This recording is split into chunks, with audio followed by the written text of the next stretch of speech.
তো বন্ধুরা আজকে আমি আরেকটা ভিডিও নিয়ে আসলাম। বন্ধুরা আজকে আমি যাব ফটোশুট করতে একটা সুন্দর একটি গ্রামে কুড়িগাঁও। সেই কুড়িগাঁওটা কোথায়? হ্যাঁ বন্ধুরা, টুঙ্গিডিগিতে। আর টুঙ্গিডিগিতে কুড়িগাঁয়ে কাজ করতে গিয়ে আমার এত ভালো লেগেছে, তো ভিডিওটা তোমরা শেষ পর্যন্ত দেখো।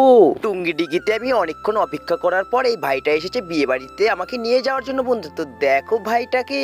আর এই ভাইটা যখন আমাকে বলছে স্প্রাইট খাবে দাদা, তো আমি স্প্রাইট খাবো না, কারণ আমার এটা ভালো লাগে না। তারপর আমি বলছি স্প্রাইটের তুই লোগোটা একটু দেখাতো। তারপর লল দেখাচ্ছে, লল করে দিল স্প্রাইটের মালিককে। বন্ধুরা তো দেখো কি বলবো, বিয়ে বাড়িতে এসে এরকম অবাক করা একটা ডেকোরেশন দেখে তো আমি অবাক হয়ে যাই। গ্রামেও এত সুন্দর একটি ডেকোরেশনের বিয়ে হবে বন্ধুরা, আমি ভাবতেও পারি না। তো দেখো ডেকোরেশন দেখে আমি এখন যখন একটু সামনে যাই দেখতে পাই এরকম খাসির মাংস আজকে তো আমার হবে বন্ধুরা। তো দেখছো লাল লাল মাংস, আজকে আমি কিন্তু পুরো খাবো। তোমরা কিন্তু দেখো আমার খাওয়াটা। আর এটা গ্রামের বিয়ে, আর গ্রামে তো একদম পুরো দেশি খাসির মাংস তো হবে, আর ন্যাচারাল রান্না বন্ধুরা। আজকে তো আমি খাবো, আর তোমরা সেই আমার খাওয়াটা দেখবে না। আজকে আমি পুরো খাবার খাবো একদম গলা অবধি বন্ধুরা। আমার খুশির কান্না।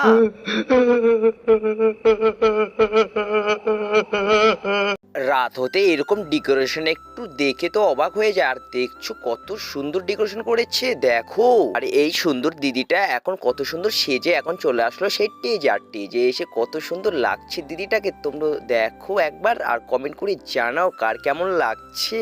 এখন আমি তোমাদের একটা অবাক করা কাণ্ড দেখাই। দেখো আমি এখন একটু ভিডিও করছি ব্লগের জন্য, আর একটা মেয়ে শুধু আমার দিকে তাকাচ্ছে। তো কেন তাকাচ্ছে ভাই, আমি দেখতে এতটাই কিন্তু খারাপ না, তাই বলে আমাকে দেখবে না সেটা কখনো হয়? তোমরা জানি আমাকে খারাপ বলবে, কিন্তু এই মেয়েটা কিন্তু আমাকে মনে মনে একটু ভালোই বলছে।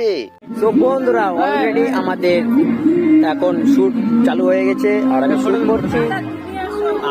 করছি। দেখো সামনে আমি আমার সামনে বসে আছি, শুট করছে।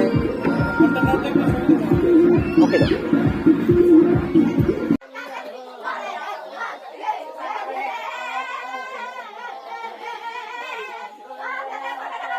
সারা রাত কাজ করার পর যখন আমি একটু ঘুমাতে যাই, তখন এরকম মেয়ে বিদায়ের কান্নাটা এত বাজে বন্ধুরা। আমি এই বাজে কান্না দেখে এখন আমি বাড়ি যাই। তো আর তোমরা আমার চ্যানেলটাকে ফলো করে দিও। বাই।